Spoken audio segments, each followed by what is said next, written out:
വഖഫ് board വിഷയത്തിൽ സംസ്ഥാന സർക്കാർ കേന്ദ്രത്തിന് വഴങ്ങുകയാണെന്ന CPM. അമുസ്ലിങ്ങളെ തിരികെ കയറ്റാനുള്ള സംഘപരിവാർ നിർദ്ദേശം നടപ്പാക്കാൻ VD സർക്കാർ തിടുക്കം കാട്ടുന്നുവെന്ന് സംസ്ഥാന സെക്രട്ടറി MV ഗോവിന്ദൻ പറഞ്ഞു.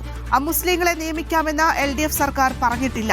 വഖഫിൽ ലീഗ് ഇരട്ടത്താപ്പാണെന്നും ഗോവിന്ദൻ പറഞ്ഞു. വഖഫ് ബോർഡ് വിഷയത്തിൽ അവരെടുത്ത നിലപാട് കോൺഗ്രസിന്റെയും BJPയുടെയും നിലപാട് ഒന്ന് തന്നെയാണ്. കേന്ദ്ര സർക്കാരിന്റെ നയങ്ങൾക്ക് കീഴടങ്ങുന്ന സമീപനം VD സതീശനും മുസ്ലിം ലീഗും അവരുടെ സർക്കാർ ഇപ്പോൾ സ്വീകരിക്കുകയാണ്. വഖഫ് ബോർഡിൽ 2 അമുസ്ലിങ്ങളെ നിയമിക്കുക എന്നത്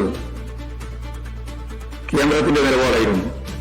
അത് വർഗീയ ധ്രുവീകരണത്തിന്റെ ഭാഗം തന്നെയുള്ള അജണ്ടയാണ്. വഖഫിൽ 2 അമുസ്ലിങ്ങളെ നിയോഗിക്കാം എന്ന് ഉത്തരവിൽ പറയുകയോ ചെയ്തിട്ടില്ല.